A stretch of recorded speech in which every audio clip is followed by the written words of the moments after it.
Bonjour et bienvenue dans cette nouvelle vidéo. Alors aujourd'hui je reviens avec une journée dans mon assiette, mais une journée dans mon assiette avec un petit challenge derrière, ça sera de manger 100% local toute la journée.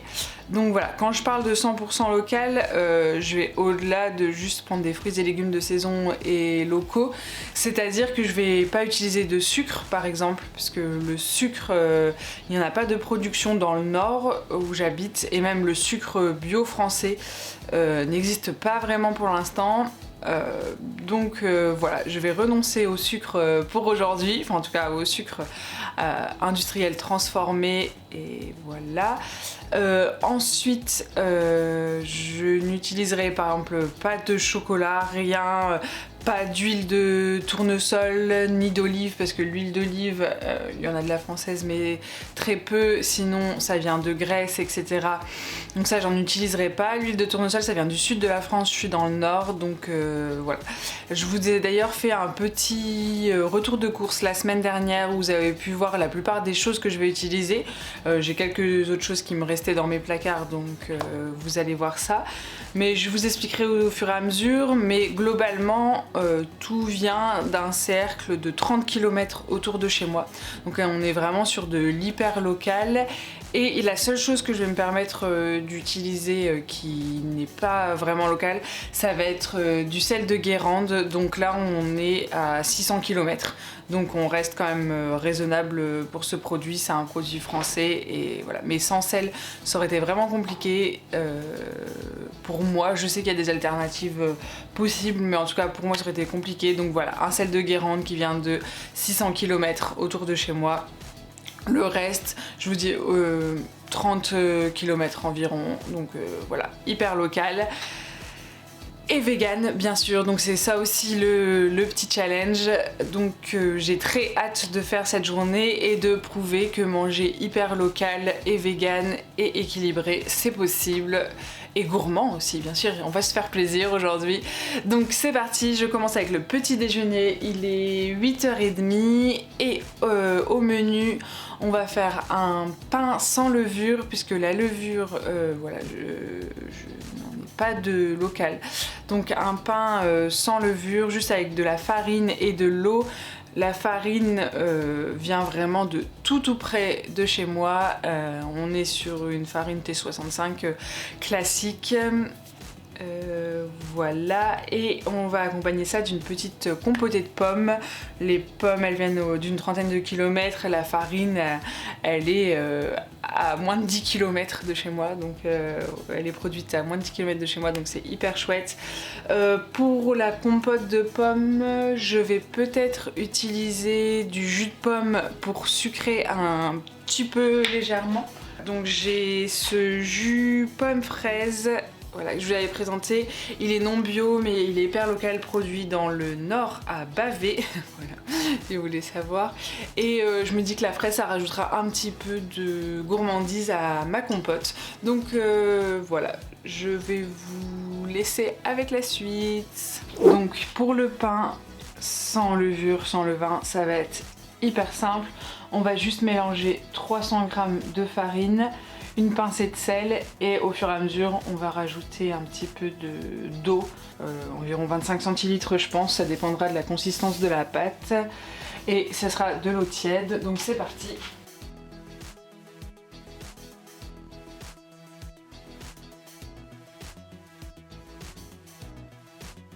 Alors pendant que le robot tourne, on va préparer la compote, donc on va simplement éplucher les pommes, les couper en petits morceaux et les faire revenir.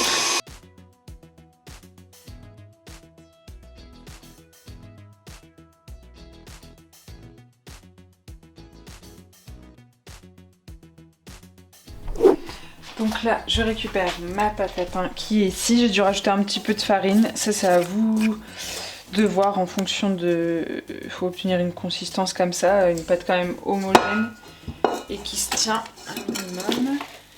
Donc j'ai fariné mon plan de travail. Je viens de le mettre dessus.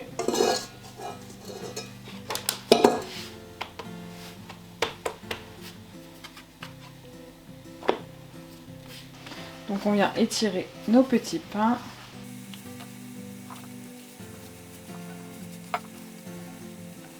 Et ensuite on va venir les cuire dans une poêle anti-adhésive.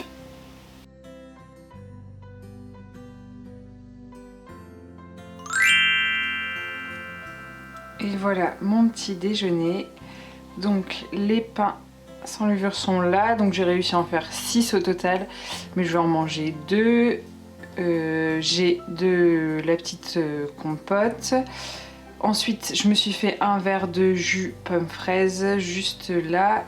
Et j'aime bien quand même boire quelque chose de chaud le matin, du coup je me suis fait une petite infusion de thym. Donc voilà, ça va être hyper bon et voilà, ça ressemble pas du tout à de la privation.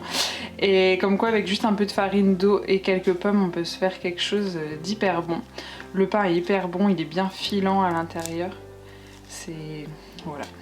Donc je vais manger ça en faisant peut-être un petit peu de montage. Je suis un peu en retard et voilà, je vous dis à ce midi.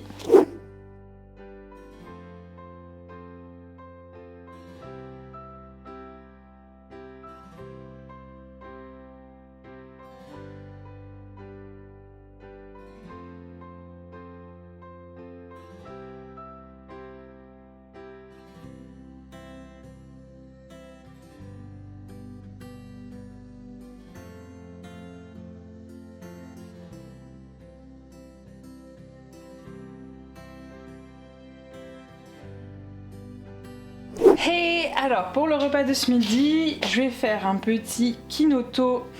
Donc localement, nous n'avons pas de riz car je n'habite pas en Camargue. Donc je vais utiliser du quinoa parce qu'on a la chance d'avoir des producteurs dans le nord qui lui font du quinoa. Donc c'est super chouette. Donc je vais faire un risotto au quinoa, donc un quinoto avec des petits champignons de Paris et un poireau. Et pour l'accompagnement de ce quinoto, je ferai une petite salade, carottes et radis noirs. Donc je vais commencer par le quinoto.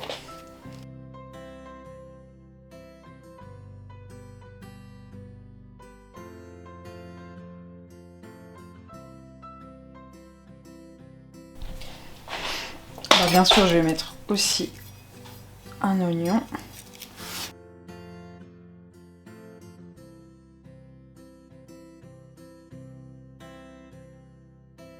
Donc là, dans un wok qui est un peu chaud, je vais venir mettre tous mes légumes coupés et nettoyés. Je vais faire revenir ça gentiment. Donc je n'ai pas mis d'huile au fond. Voilà, c'est une poêle anti-adhésive et si ça colle un peu, je mettrai un petit peu d'eau tout simplement. En même temps, je vais faire revenir le quinoa dedans, que j'ai rincé préalablement.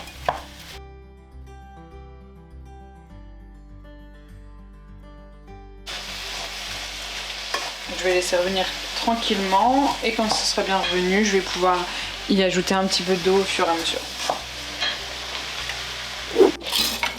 Alors, pour notre petite salade, donc j'ai mixé seulement une carotte et un petit morceau comme ça de radis noir. Pour l'assaisonnement, je vais venir mettre un petit peu d'huile de colza.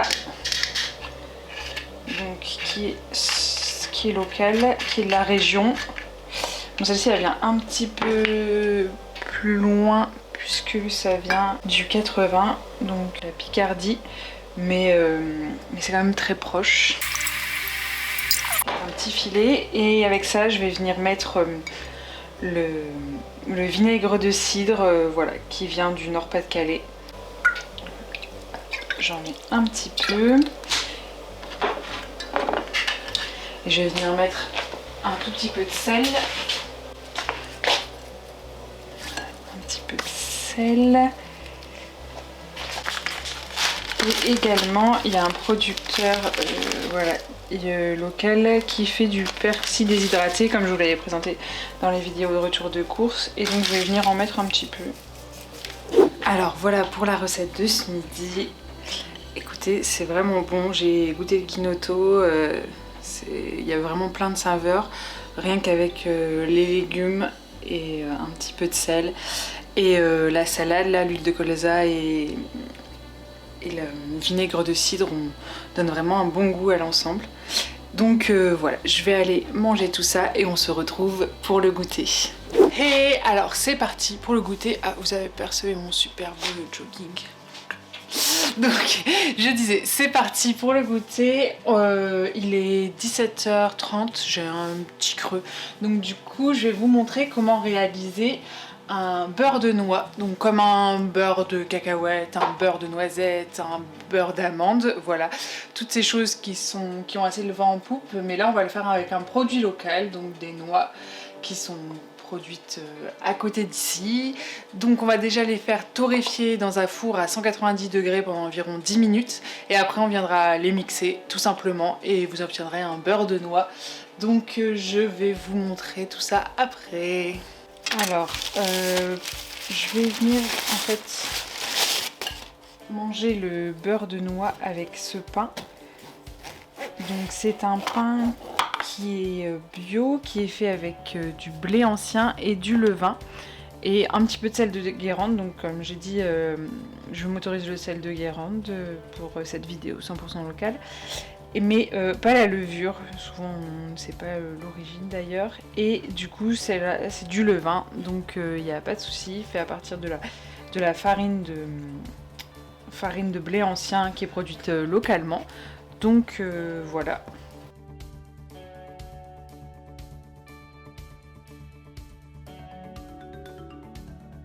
Alors finalement les noix je les ai laissées que 5 minutes parce que ça commençait déjà à bien brunir, donc voilà, je vous ouvre. Je vais laisser refroidir quelques minutes et après on va mixer.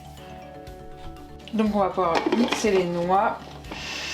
On va mixer un peu, puis attendre pour que l'appareil ne surchauffe pas. Donc on va déjà avoir une poudre et au fur et à mesure il faut être hyper patient.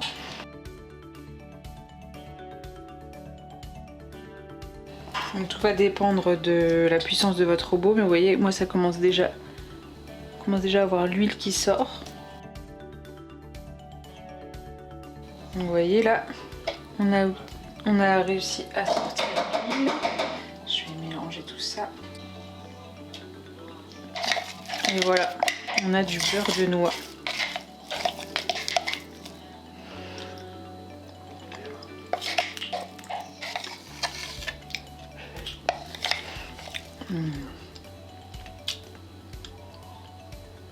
C'est une tuerie. C'est trop bon. On a le petit goût torréfié, on sent la noix, c'est vraiment délicieux. Donc voilà, je vais aller étaler ça sur mes tartines. J'ai également le reste de pommes de ce matin que je vais manger avec, ça ira très bien avec les noix. Et à côté de ça, je me fais une petite infusion de chicorée. Donc voilà, ça c'est aussi un nouveau produit du groupement d'achat. Donc, ils nous disent quoi? Le circuit de production est court et régional. Emmanuel, agriculteur sécheur près de Valenciennes, produit des racines bio et livre à Waplage, l'atelier des lutins qui torréfie et conditionne cette infusion bio de caractère. Donc voilà, c'est cultivé et transformé dans le Nord. Donc c'est trop bien et c'est une infusion 100% chicorée. Alors voilà mon petit goûter. Donc les petites tartines de beurre de noix avec les petites pommes fondantes dessus. Ma chicorée.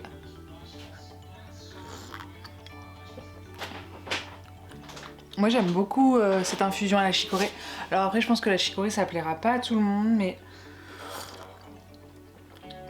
ouais si franchement c'est bon. Il faut tester, elle est vraiment pas mal équilibrée. Et voilà, c'est un petit goût torréfié si vous aimez le café. Ça pourra peut-être vous convenir. Et donc ça, je vais goûter le mélange.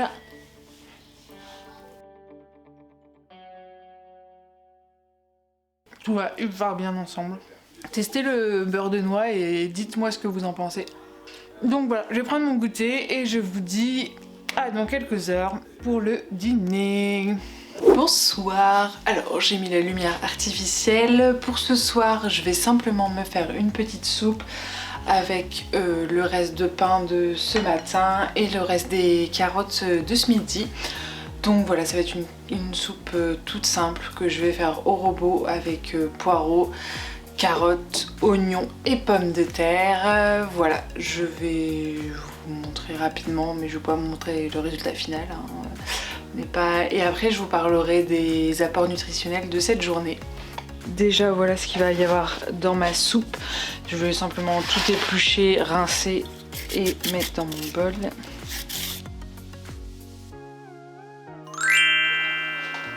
Donc voilà, je mets tout ça dans un blender chauffant avec un peu d'eau et de sel et dans 25 minutes ce sera prêt. Les apports nutritionnels de la journée, c'est une question qui peut revenir beaucoup, surtout chez les véganes débutants ou chez les non véganes. Donc aujourd'hui j'ai fait le total à peu près de tout ce que j'ai mangé au niveau des calories, des protéines, des glucides, des lipides, la vitamine C, E, A et D. J'ai pas fait le calcium, fer, etc. Si ça vous intéresse, dans une autre vidéo on pourra peut-être en parler. Donc là aujourd'hui j'ai mangé, ce que vous m'avez vu manger, j'ai mangé 2118 calories, là où une femme de mon âge doit en absorber environ 2200. Donc ça, je suis plutôt très bien. Ensuite, au niveau des protéines, toujours une femme de mon âge doit en consommer entre 54 et 66 grammes selon son poids. Moi, vu mon poids, ce serait plutôt autour des 54, mais aujourd'hui on est à 66,87 g de protéines, donc c'est génial parce qu'on est pile dans ce qu'il faut. Et vous voyez, j'ai mangé aucun aliment transformé, pas de tofu, pas de lait de soja, aucun dérivé de soja, que des produits locaux, et je suis quand même à mon bon niveau de protéines. Bon, bien sûr grâce au pain notamment et aux céréales, c'est ce qui apporte principalement la vitamine. Les protéines, on est principalement sur les noix qui nous ont apporté, le quinoa et le pain. Voilà, c'est les trois aliments les plus riches. Et la soupe, bien sûr, il y a un petit peu de pommes de terre, donc ça amène aussi des protéines. Ensuite, au niveau des glucides, on est à 317 grammes. Normalement on devrait être autour de 290, donc on est un petit peu au-delà pour les glucides, mais bon, rien de... Enfin, c'est plutôt très bien comme chiffre. On a un bon nombre de glucides, pas mal d'énergie, voilà, pour une journée où on bouge. Et on est au niveau du sucre, on est en dessous, voilà, de ce qui est... On est à 90, 100 normalement, là je suis à 70, donc c'est pas mal. En même temps il n'y avait aucun sucre transformé aujourd'hui. Donc pour les lipides on est à 70 grammes et normalement on devrait être autour de 70-80 grammes. Donc pour le lipide on est parfait, ce qu'il faut.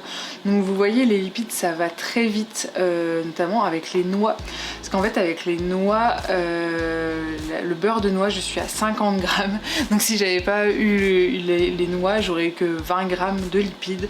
Donc voilà, mais c'est pas grave, c'est important, les lipides, et les noix sont des bonnes sources de bons lipides. Et en acides gras saturés, voilà, on est à moins de 10 grammes, donc on est vraiment très faible en acides gras saturés. En vitamine C, alors en vitamine C, on devrait être aux environs de 80 grammes à peu près, 80 mg, pardon, pas 80 grammes, et je suis à 81 mg, donc c'est parfait. En vitamine E, on devrait être autour des 12 mg, 10-12 mg, je suis à 8,8, donc c'est pas trop mal, un petit peu en dessous. En vitamine A, on doit être minimum à 800, et alors là, merci les carottes, j'en suis à 20 962, donc 14 000 amenés par les carottes. Donc ça voilà, quand on mange beaucoup de légumes, les vitamines, il n'y a pas de souci, sauf la vitamine D, où il est recommandé normalement 5 microgrammes 0,38. Donc voilà, mais ça c'est quasiment dans toute alimentation, et voilà, il y en avait dans les champignons et dans les noix. Donc quand je dis que les noix c'est un super aliment, c'est vrai. Et les champignons, voilà, si on avait mangé un peu plus.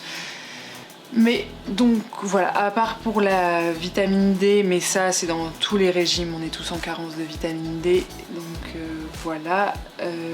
Sinon je suis vraiment nickel, donc je suis super contente parce que j'avais pas prévu cette journée en fait en fonction des valeurs nutritionnelles, je calcule jamais ce genre de choses, et là je me suis dit que pour prouver que si on a les bonnes méthodes on peut manger local, sain et vegan et sans aucune carence, c'est possible, et voilà, la preuve est là.